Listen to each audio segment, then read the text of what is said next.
Yo, what's happening with the Premium FPL podcast? Another double game week, this game week 28. For those not following us already, please do follow us on Twitter at premium_FPL. And yeah, thanks again for joining, listening, watching, whatever you're doing. And you're witnessing one of the greatest comebacks in sporting history with Mindy now closing the gap in the podcast to 40 points. You must be feeling good about that. Yeah, it depends how you look at it. Is it going to be one of the greatest bottles in history with you plummeting, or will it be my redemption story? Well, my brother will be saying it's the former. Yeah, he's loving it. You'd be like Kevin Keegan cracking up just as it gets to squeaky bum time. Tell you what, I love it. It would be, I love it. I've been here before. I'm comfortable being where I am, chasing. I think having me breathing down your neck's you're just gonna wake up in the middle of the night, just be thinking, "Fuck, there's Mindy." That's what's gonna happen. We'll see. We'll see how it unfolds. Maybe the extra team value that I've bigged up all season might come into play when we play them wildcards. Get an extra premium in. If that's all you've got on your side, a bit of team value, you fucked, mate. gonna need more than a bit of team value. We'll see. So we've just come out of a double for Leeds and Southampton, game week 25. Leeds, people who had triple leads came out pretty happy. I think we both had triple leads, didn't we? No, I had double. That's where double. The points are coming. I had Rafi and Bamford. Your big lucky Stuart Dallas, the big toe poke. But, I mean, you enjoy that one going in. I've had Dallas is someone who I've had in my team. I think he might be the player I've had in my team the longest because I went for him over Alien right at the start when I just noticed that he was playing further forward and sometimes in midfield, and he was having shots. So I'm pretty smug with my Dallas pick. It's just been great for me. I'll let you off. I'll let you have a small win in a big season. Other than that, what have you got to say for yourself this week? Well, so we'll timestamp and get all the boring stuff out of the way. So we're recording just before the Champions League fixtures on Wednesday night. We've seen City's team sheet. We'll talk about that and what it means for what it'll mean for City players' minutes over their double. Obviously, big double game week 26. One of maybe the biggest double in FPL history with the amount of teams that have got a double this week. So there's going to be a lot of in history, really bigging it up. Well, I think work at Sky Sports ahead of a Super Sunday. I think it is. I just need my yellow tie, and we just need a roving reporter and some fan throwing a dildo in his face. That's what level we're at. It's like deadline day. But no, I think it is. It has to be the biggest because the amount of teams that are doubling, and like most of the big teams doubled in as well. We'll talk a lot about that. We've both put together a draft like perfect, what we think is the perfect wildcard 11 for this week for people who are using this opportunity to use their wildcard or a free hit. Blank game week 29. That's not far away now, so transfers you're making now will affect that, so we'll cover that. And then there's a small blank in game week 33 where Tottenham and City's fixtures have been taken out of the calendar because they're playing the League Cup final. So that's also a potential option for people who still have their free hit. So we'll talk about that as well. But obviously it's all team dependent at this stage of the season, what chips you've got left and all that. And triple captain chat as well. We've both used ours, but this week probably looks a good week to play it. So we'll go through best captain options and if there's any other weeks when you could maybe use the triple captain. But we'll start with how the last game we went and what ranks we are and all that stuff. I'll let you go first, considering you're smashing it. No, actually, yeah, we will do that, and then we'll go into the running order. So I got 88 this week. Didn't take a hit. Just used 2 free transfers to bring in Bamford and Rafinha. Is that what I did? Or did I just bring... Yeah, that is what I did.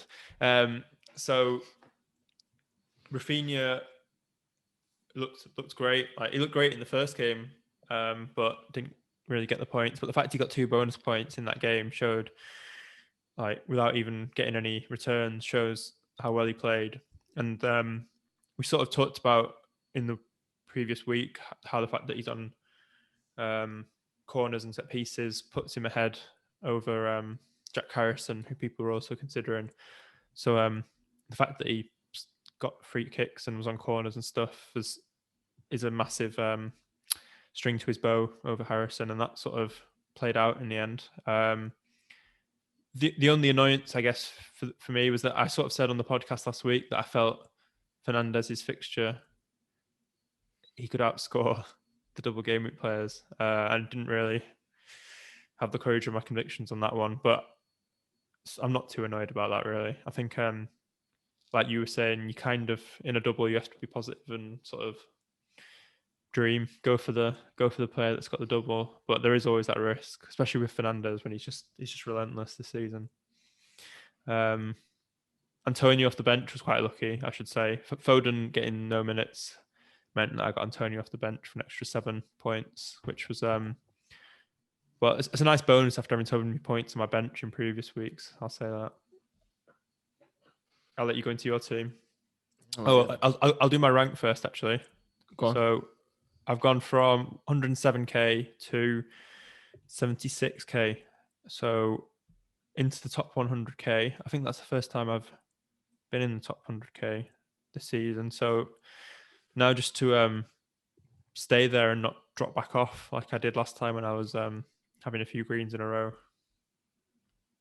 Well, you certainly sound a lot chippier this week. Is this going to continue as your team progresses? You're going to get more and more happy, and you're going to run the podcast. I'm taking it back to seat. You make it sound like I come on the podcast every week depressed. You do. You come to vent some anger about the team decisions. It's not often you get a sub that's coming in and doing well for you. I just give a frank and honest sort of portrayal of how my week's gone. I think that's what people want. If I came on if I was like a Premier League manager and just glossed over all the negatives and just tried to give like a full media trained performance, that'd be awful, wouldn't it? You're doing the opposite of a Jose Mourinho reign. You started negative and coming out of your shell life character. I love it. Keep going. In terms of my transfers, you make it sound like I'm going through puberty. Jesus, like I'm winding you up. You wind me up every week. Oh God, well, I've bitten there anyway. Anyway, I got 73 this week, not quite the lofty heights as yourself. -4 in that as well. Brought in Rafinha for Souček.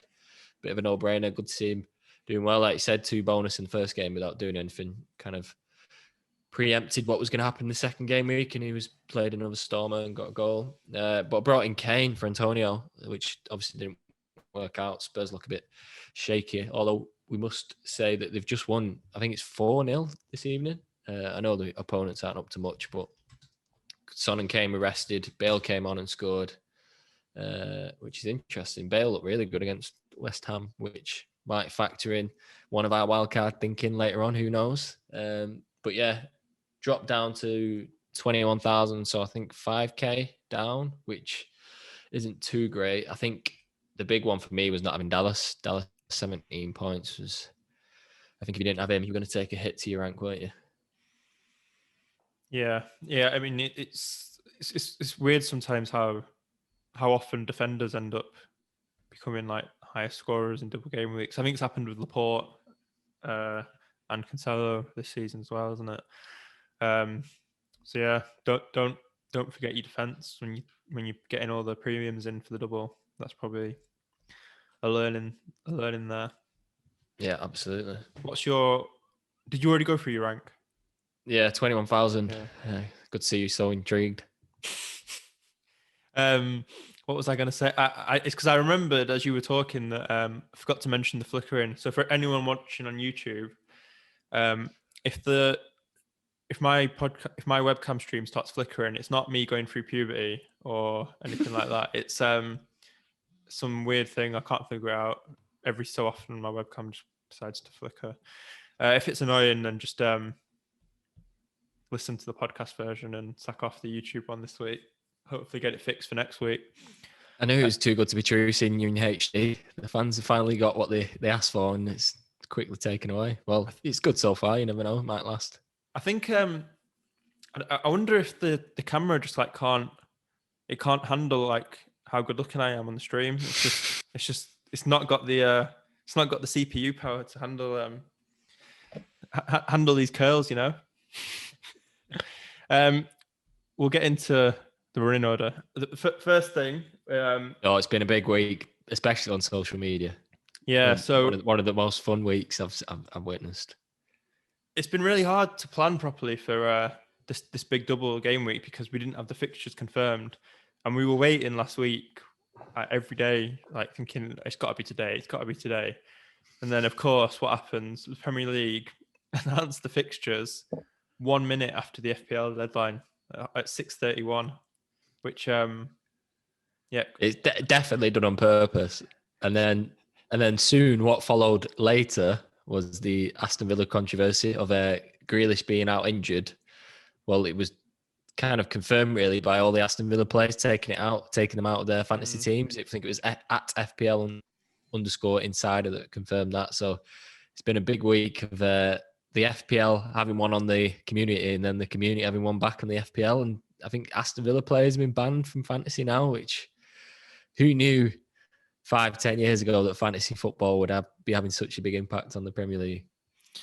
Yeah, I mean, on the stuff the Premier League did with the fixture announcements, if they did do it on purpose, just so that we couldn't plan for the thing, that's got to be like the biggest shithousery move in FPL since you said you were not having Salah and then you did have Salah after the Game Week 1 deadline. Is this in the script or is that ad hoc? Have you been planning that? I'm sure the fans will agree with you in some shape or form, but yeah, I couldn't believe it. It was one thing I will say is that you know how they changed the game week deadlines to be an hour and a half before the first kickoff of the game week now, so that people who live in different time zones aren't screwed over by not getting team leaks and stuff. I wonder if that's why they did it. Because say if they'd released it on Friday at 4:30. Yeah, that's true. And some people are still asleep. Where say for example in Australia you're fast asleep at that time, you're at a massive disadvantage. Then you've like other people could quickly confirm their wildcard plans and whatever and get their bench boost sorted in those 2 hours. Whereas if you were planning that and you're in a different part of the world and it is a global game, you are at a massive disadvantage. So maybe they just thought with how close they were going to have to announce the fixtures to the deadline, that was the fairest way of doing it. So it meant that everybody was in the same boat then. Nobody could say with any certainty what the double was. But Ben Crellin, to his credit, I think everything he predicted on his spreadsheet was right, wasn't it? So for the people fair play to him. For the people who gambled on that and did their wild card anyway, especially I think there were a few people who sort of were like, well, given that people like Pep and other managers were starting to hint that they've been told there's going to be these extra games they're going to have, you could make an educated guess that they were going to be announced for that week pretty soon. It was just, I think for me, it was just the lingering doubt of what if Ben Crillin's wrong or whatever. I didn't play my wild card last week. It'll be interesting to see what they do going forward because there's going to be some people at the Premier League who are kind of want to shut down this beast that it's become, Fantasy Premier League, and it'd be interesting to see what more steps they do going forward. But they can't just shut it down because like it brings. Yeah, I know it's a global game. It brings massive people to the sport, but it's just I just think that some people won't be happy at how much it's influencing things. But for us, it's great. Yeah, because one other thing I saw today in the Athletic was like, what if there's ways that people can see what players are doing with their teams based on inside information of being inside the club, it affects the betting markets as well. Like, for example, if you're betting on Villa, like if you fancy a Villa win or whatever, and you see Grealish is out, and you know like how instrumental Grealish is to that team, that's a good bit of knowledge to have if you know that and the bookies don't and whatever. So that's another thing which is coming into play from reading a couple of things today. So yeah, there will be some changes. I imagine Premier League players will just have to they might just get told not to play FPL. Yeah, or there'll be like privacy settings, won't they, next year? Maybe not this year, but like where the accounts are just completely shut down or something. Well, doing like private league or something. Yeah, there's I didn't have a chance to read it in full, but the guy who runs that FPL Insider account had a feature on the BBC today about his program that tracks the players' teams and whatnot. He's actually a Villa fan as well, so that's quite ironic. What is quote? I'm sorry, but I'm not sorry or something. It's like a US pop song from the 90s. It's funny that he's Norwegian as well, because there's a lot of Norwegian diehard FPL players. So of course it's a Norwegian that's gone to the effort and time to put together such an account and make a bot that tracks all that stuff. Yeah, but fair play. Anyway, I guess the other thing is just Bruno again, like talking point for me from last week. Just I felt like he was the best single game week player, the best fixture as well. He didn't even play well in that game. He played awfully, and he gets his toe on a ball to get an assist, and then gets a penalty and gets full bonus. He's just appreciating. And we were kind of saying last week that of the premiums, he might be the one to lose, but it's just you just can't not have him, can you? No, absolutely not. Another talking point probably for me was De Bruyne back City and what that meant. I don't know if it was just the game plan against Arsenal, but Gundogan was definitely not as far forward as he normally is. So that'll be interesting to keep an eye on going forward. Yeah. It's just the fact that he's half the price of De Bruyne is just makes it hard. Kind of, if you get half the output. I think if you're chasing though, having De Bruyne, if you're wildcarding now, it's a good way to differentiate yourself because not hardly anyone will be spending the extra to have him. But shall we get into this double game week then? Should we start looking at 7 extra fixtures, isn't there? So you talked about it, 14 extra teams, best teams to go for, and interesting, the best teams to go for aren't necessarily in the best form. The two people at the highest, the easiest fixtures, you'd say, is Spurs and Everton. And Spurs, after last week, West Ham looked a bit not like themselves, and I've lost 4 out of the last 5 now, something quite shit like that. And I think there was leaked quotes today that one of the players has said that we just defend and give it Kane and Son. I can't remember who tweeted that out today, but yeah, it's just interesting that the wheels are coming off a bit, but then they've come back to form tonight. Obviously, the opponent's not great, 4-0, so maybe the harmony's still there. And it'll just be interesting to see whether do you go form over fixtures or fixtures over form? I know you're very much a form man. Yeah, so I went on to Fantasy Football Scout and they've got their fixture ticker where they put out the ranking order of like fixture difficulty ratings and stuff. So for them, it was Tottenham top, Everton second, Villa third. But I'd sort of argue that bearing in mind form, not just of the team itself, but the teams they're playing, I think Everton's double is better than Tottenham's double because Southampton are leaking goals all over the place. And West Brom, on their day, if their heads drop, can concede massively as well. So I think for example, Calvert-Lewin having Southampton and West Brom is maybe better than Kane having Burnley and Fulham because Fulham are on the up and I can't remember the last time they conceded more than 1.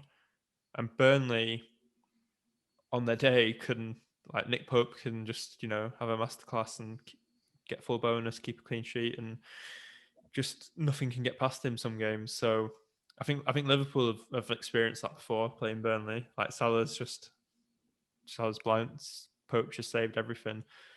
And then there's the fact that Tottenham, they just look so disjointed.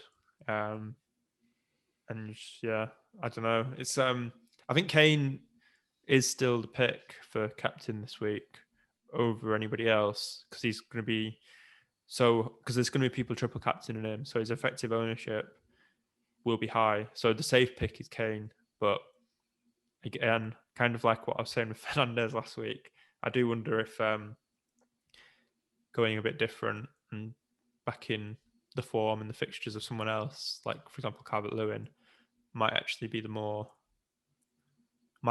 upside. What are your thoughts on that? It's interesting. The one thing that goes against it, obviously said Everton's great fixtures. Calvert-Lewin this year, I don't think he's got a massive haul in him. Like he seems to tick over, gets the goal and assist at best. He didn't seem to. I could be wrong, but I don't think he scored 2 and 3 on the regular. I think that's always been our criticism of captaining Calvert-Lewin. Whereas I think with Kane, even Salah, Sheffield United and Chelsea at home, like you're always capable of a big haul, and it would be a ballsy move to captain an Everton player, no matter what the fixture's like. Even City, West Ham, Wolves, both at home.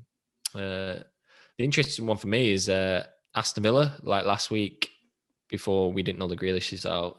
Leeds away and Sheffield United away. We know Leeds at home come at you, and that's almost better if you've got an FPL player playing against them. You almost want them away just because Leeds are going to come out the blocks. But now without Grealish, they looked a real shadow of themselves against Leicester. So it'd be interesting to see how people treat them Villa assets ahead of that double, because I was very much going to go on the triple up with Grealish, Martinez and the defender, and now that's completely changed. I'm going to have to take Grealish out, and I'll probably end up with just Martinez. So it'd be interesting to see come Saturday. The thing with Aston Villa, though, is that they're useful because they double this week and they play in 29. They're one of the few teams that... Yeah, it's Aston Villa and Tottenham, isn't it? Which makes Kane and Son more of an appeal if you've not got your wild card or your free hit left. What was I going to say about Tottenham? Obviously, I went through a lot of negatives with Tottenham, like them and Mourinho being not at the highest ebb. But the other factor for Kane is that he's got 65% goal involvement. So we've talked before about when Tottenham score, he's more than likely to be involved. And he's got that pedigree in his favour as well. Like you was kind of hinting that Dominic Calvert-Lewin doesn't have that many big holes in his locker. Kane definitely does. It's just annoying that this double for him has come at a time when Tottenham have so many questions around them. The one of the other things that's slightly annoying is that I think Leicester, with the way Leicester are playing, they could have been shouts, but Maddison's injury is really annoying because he doesn't have the same impacts for them as Grealish does for Villa, but it's definitely a big blow losing Maddison's creativity. Yeah, definitely. Because Vardy and Harvey Barnes, who I've been kicking myself the past couple of weeks getting rid of him, he's just flying. Yeah.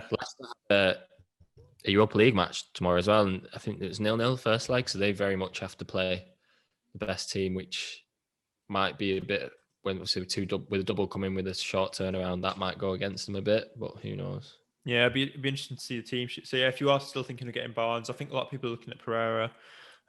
Keep an eye on the team sheets tomorrow to see how many minutes your targets are getting. So yeah, they're probably the best fixtures. I'll just quickly mention who've got the worst fixtures. So teams with a double that have the worst fixtures are Chelsea, United and Liverpool, Burnley, Tottenham and Leicester, and then Wolves, Newcastle and City, and Sheffield, Liverpool and Aston Villa.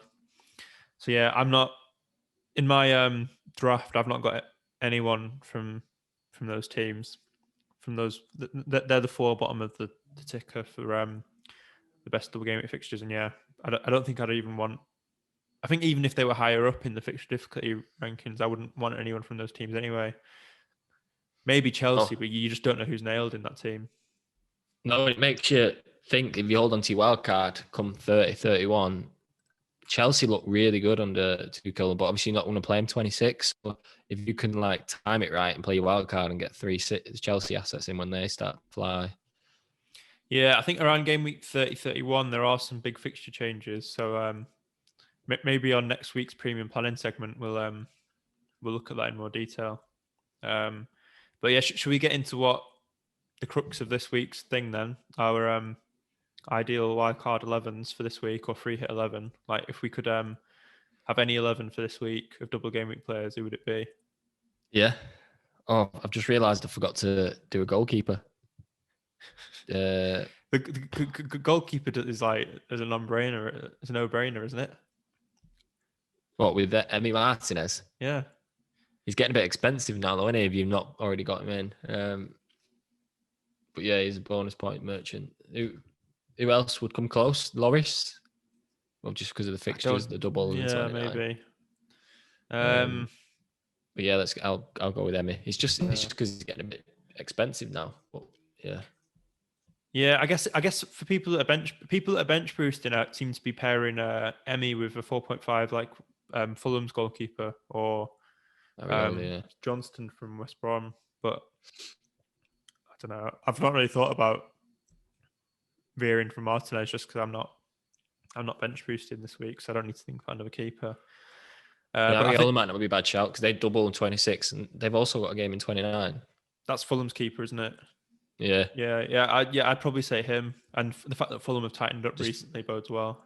Just frees you a bit of money up because I think Villa start to look. We talked about they look tired, didn't we, last week? And then Grealish gone as well. I think the wheels won't come off fully, but I don't think the form will continue for a while. Losing Matty Cash doesn't help them either. El Mohammedi's a massive downgrade. Speaking of which, we both won a bit of money, didn't we, on El Mohammedi to get carded at the weekend? Yeah, it's worth looking out for again this weekend. Well, I think last week it was a great shout because he was up against Barnes, and Barnes is flying. It's I think with those kind of bets, they massively who the player has to mark plays a massive factor in it. Anyway, we're getting sidetracked. So yeah, you've said you keep getting on a betting podcast now. You keep as Martinez. Yeah, or Ariola, yeah. Okay. Depends how much money I've got. If I've got enough left, Martinez. Right, and then your defense. So I'm going to play 3-5-2 just because midfield's so valuable this year. Diaz and Cancelo, but that could be Stones because we know Stones isn't playing today, and Cancelo's due a rest, like you say. And Luca Digne.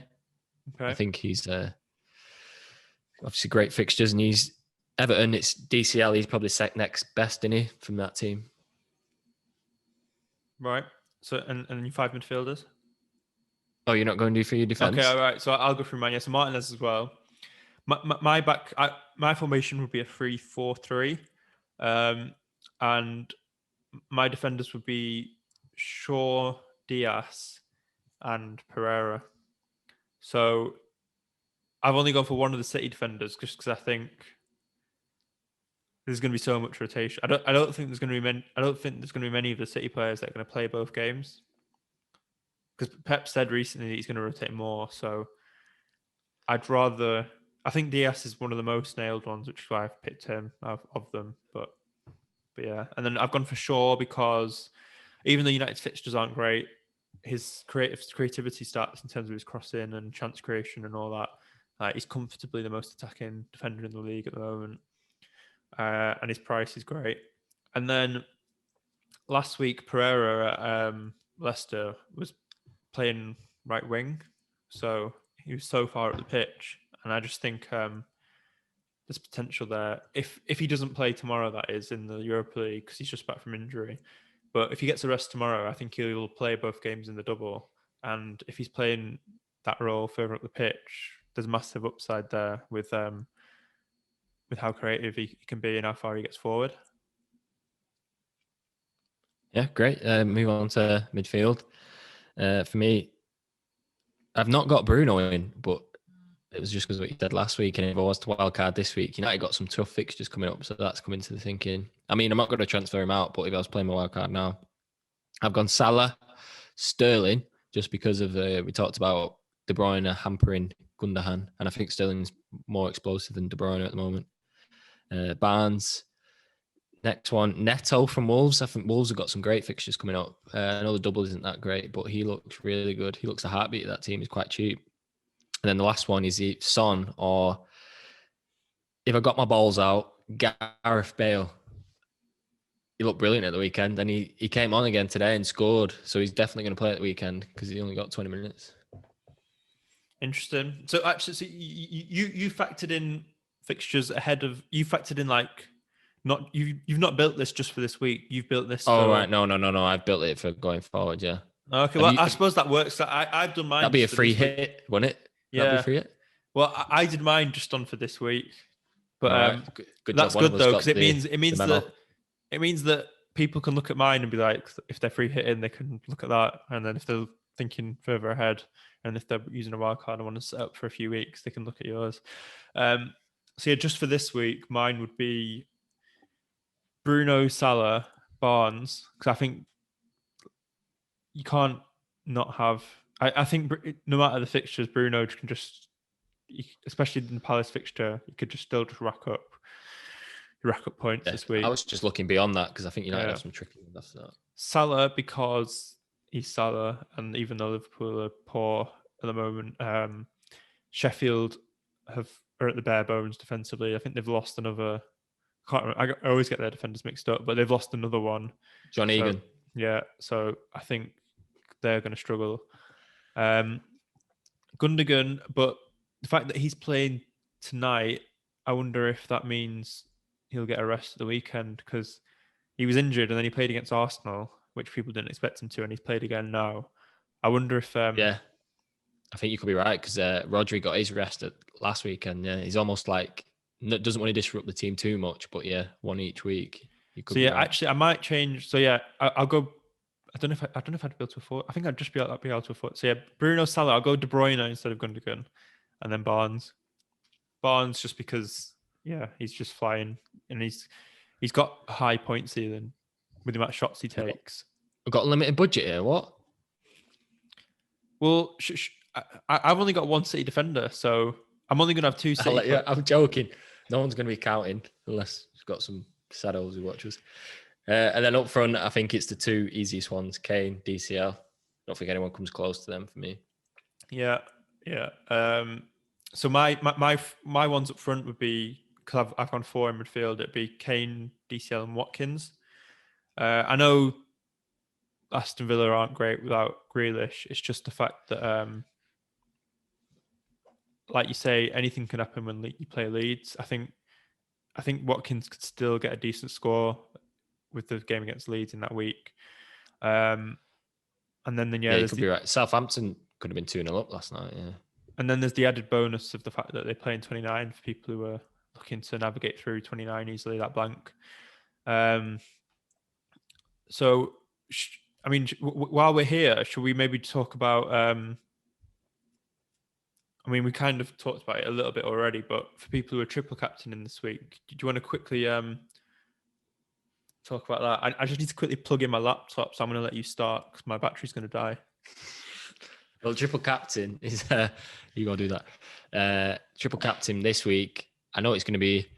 If you've not got any other chips that you need to play this week, if you're quite happy with your team, you don't want to play your wild card, you don't want to play free hit, you don't want to play bench boost, if you've not got 3 doubles on the bench, then I'd be definitely tempted to play that triple captain because it might be the last opportunity to have a player like Kane where he's got 2 good fixtures and he's going to play them both. Because later down the line, even when City and Spurs both get that double from the League Cup final, they might not necessarily play both games depending on Spurs. They might be going all out for the Europa League, and City, we know what it'll be like once they wrap up the title. So yeah, if I didn't need to address my team this week and I still had that triple captain in hand, then I'd be 100% putting it on, and I'd be putting it on Big Harry Kane. Right. So I didn't tempt you with Calvert-Lewin at all? Not for a chip like that. Why? Would you put it on DCL? I don't have the triple captain either, but I'm tempted with captain in DCL this week because he's I think in the reverse fixture against West Brom, he scored. Was that his hat trick? Yeah, he's had three. I looked. He's had 3 double-digit hauls this season, and one of them was that one the one against United where he scored like last second. So excluding that, he's had two other double digits. Yeah, I just think West Brom and Southampton. It's just a great time to be playing both those teams. It's tricky though. I think for me personally, I'll probably bottle it and go Kane because of the ownership, and I'm sort of creeping up through the ranks at the moment by sort of kind of making sensible decisions anyway. I think for people further down who are looking to do something different and maybe fly up the rankings and get a differential, I think the triple captain this week is a great.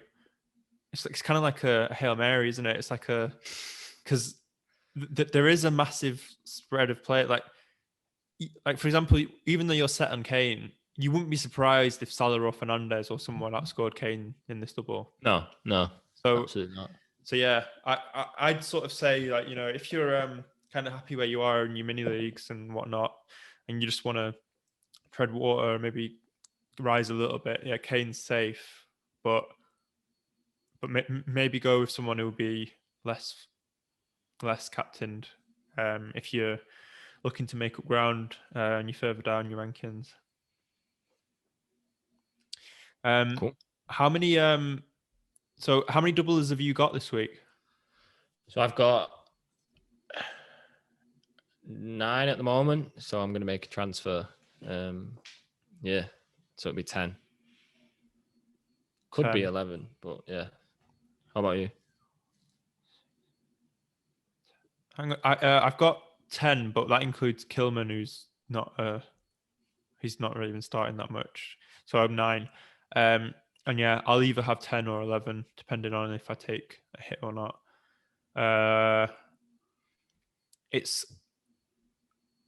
Although I might end up having to take out one of my players that's got a double for another player that's got a double, because the fact that Foden's playing tonight doesn't fill me with confidence. I don't think he'll play both games, whereas I think Harvey Barnes is someone who I want. So it'll be, and I think he's likely to play both. He's very likely to play both of Leicester's fixtures. So yeah, Harvey Barnes in for Rafinha or Foden, I think, will be one of my transfers, and then Kane in for Antonio. So I'm very likely to take. Are you set on playing your free hit in 29 because you're almost building towards a team that doesn't have fixtures? Yeah, that's part of the problem with taking out. Well, the only players I can't get rid of Calvert-Lewin, so it's between Antonio or Bamford to get rid of for Kane. So yeah, there's not really another way for me to do it. I'm not really letting what's going to happen in 29 affect what I'm doing now, because I think like we've said it's going to be a low scoring week. So I've got it in the back of my mind kind of, but I'm not going to like completely let that completely change what I want to do for this week and the next couple 2 or 3. But yeah, that is something that's why I'm kind of reluctant to lose my Leeds players, because they've been good to me recently, and they play in 29, and they just get points so regularly. So that's what if I was wanting to maximize on the double, I'd probably get rid of Rafinha for Barnes, but I actually think Rafinha against Villa could get more points than Foden in City's double game week with the amount of minutes Foden might end up getting. Yeah. So yeah, if I've got Kane, I've got the 3 City players, and then I'll still have Soufal on my bench, and then I can maybe like in the next 2 or 3 weeks get in a player or 2. I could still kind of navigate to having a team in 29 where I don't need to use my free hit. But if I can't, then I'm in the position where I can use the free hit if I want to. Just to say, the only reason I wouldn't want to use the free hit is kind of what we were saying last week, that there's this game week in game week 33 where there's going to be some more blanks. Not as many, but that might be the argument is that might be a better time to play a free hit, because there's more fixtures, there's more big teams playing, so the point ceiling is going to be so much higher. Like the fixtures that are in game week 29, you don't really look at it and see hauls from any players in those games. No. So it's a tricky one. I'm not locked into using my free hit in 29 at the moment. I'm just going to see what state I end up in by then, probably. You're like on a night out. Yeah, it's like when you're at uni and you don't take your card out with you, and you only take cash. So you don't end up spending 40 quid on see shots what of state you're in at 3 a.m. and then you end up having no money for a taxi home. What was like? That'd be you in 29. So what's your current plan? So I've very much got an eye on 29, just so I can get a team out there. And like I say, I think there's going to be so many better times to play that free hit. Although I'm going to be left with 9 game weeks left with still my wildcard free hit bench boost. I think you'll be the same, right? Unless you play beforehand. So yeah, and I think the reason I'm probably going to get Son in for Grealish. I talked about Gareth Bale. I'm a balls on the table, but we know how much of a wimp I am, so probably won't do that. And then just downgraded Pope to a shit keeper, so I can kind of afford that. Just because I think Spurs' next fixtures, they've got Fulham, Burnley, Fulham. Obviously, thought it might not be that easy, but then they've got Crystal Palace at home. We know how poor they look. Brighton should have smashed them. Then Arsenal. Then they do play in 29. So I think that's in the back of my mind. And at the moment, Son and Kane are definitely going to play 90 minutes in every game, just because Mourinho's going to try and get them back up to that top 4. Whether they do or not, whether the wheels continue to fall off, remains to be seen. But yeah, I'm very much got an eye on 29. I'm going to try and build towards them without hampering my team too much. Right. So and you're thinking you'll free hit in 33? Yeah, and play my wild card and bench boost at some point. Not worked out yet. Because the thing is, though, right? So if you're wild card in 30 or 31 or something, you'll be able to make a plan and set up your team so that you're not fucked for 33 quite easily anyway, I think. If you see what I mean. So yeah. the teams that you're going to have players from that are going to be missing in 33 are City and Tottenham. But I think there aren't going to be many players that have 3 players from Tottenham.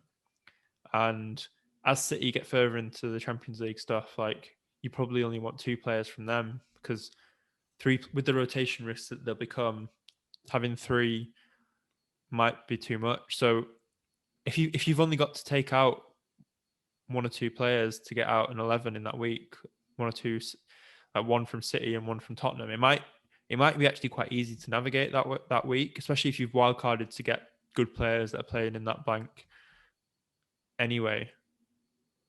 If you see what I mean, that's something that's changed in my thinking recently. I actually think that having to get Barnes in and to get Kane in and maybe Watkins or whatever this week, there's actually, if I factor in game week 29 into that now, it's more the fact that I might be losing points this week that's because of that, rather than the low point ceiling in 29. If you see what I mean, I over this next 4, I think there might actually be more benefit of me using my free hit in 29, just so that I can forget about what it means for me now. But yeah, it depends. It depends. It's going to depend on everyone's team and what players you've got. Yeah, maybe I'm just being too clever and should just do the easy option, like saying free hit 29. But I just don't think you're going to gain much ground in that week. So if you weren't building to 29, and would you do anything differently this week? Barnes possibly, right. And just do Grealish to Barnes, and that's it. Okay. So then even the Maddison injuries kind of made me sway more to Son anyway. So fair enough. So yeah, it's who do you think's a better player for this game week, Barnes or Son? I mean, there's a fair bit of money difference, isn't there? I think. Well, on form, it's Barnes, isn't it? Yeah, and on form, yeah, no question. And yeah, I think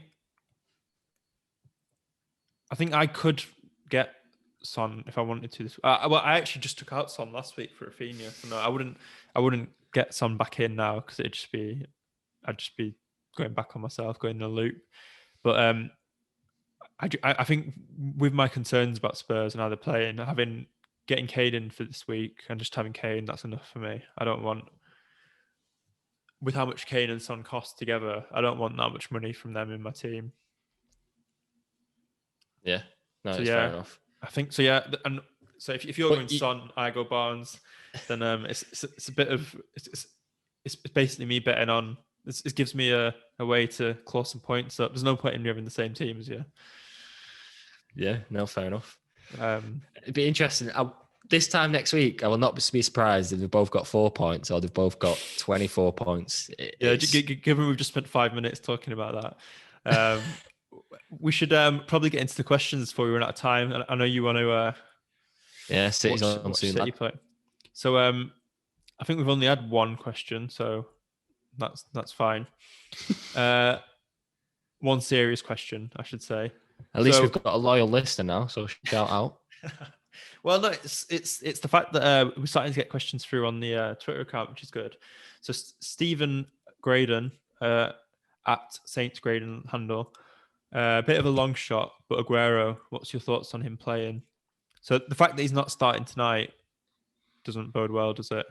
But I mean, if he gets a good 30, 40 minutes, if he comes on in the second half and gets a good 30, 40 minutes, maybe he's a massive out there differential pick, but it's not something I'd recommend unless you're really, really desperate and, like we were saying before, looking for a Hail Mary, something completely out there. It's just too much of a... Given that he's not played a full 90 minutes yet, I wouldn't go there. If I wanted to Hail Mary and a City striker, it'd probably be Jesus over Aguero. Because Jesus is playing quite a lot now.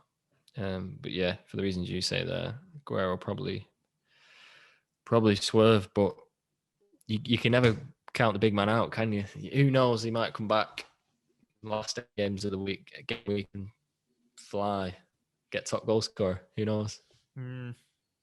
So just before we wrap up, obviously we've given it big billion, like this being a massive double game week, and both of us aren't using any of our chips in this week. It's a bit strange. I was going to use my bench boost, but Grealish being out has completely hampered it, because I was gonna replace two of my subs on the bench and get two defenders on my bench. I think it was Kufal and Holding, and I was gonna put two doubles in, but now that's happening. I've got to get Grealish out. My bench would be pretty shit, so it's probably not worth it.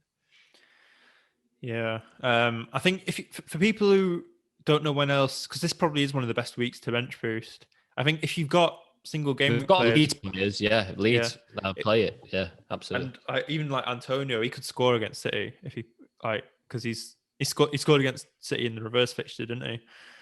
Yeah. So yeah, I think if you've got a playing goalkeeper and your bench has got decent single game week players on it, and you're not doing anything else chips wise this week, you've already used your triple captain. I'd use the bench boost this week.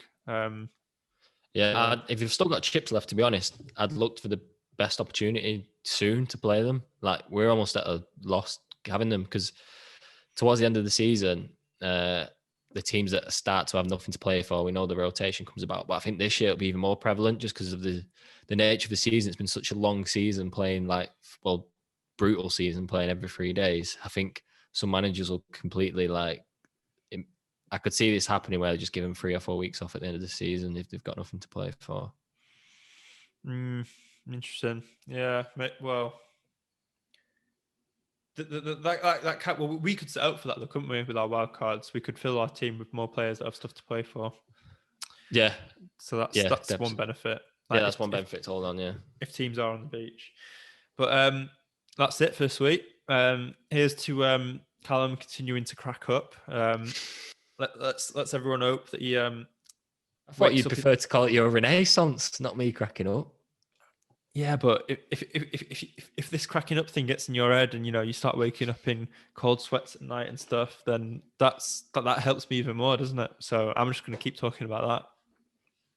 All right, if you're happy, we'll see this time next week when I've brought Bale in instead of Son. Would you bring Bale in instead of Son? No, thought not. You're not going to do that either. I'm tempted by the big man. I bet you a tenner you don't bring in Bale ahead of Son. No. All right. See you all next week. See you all next week.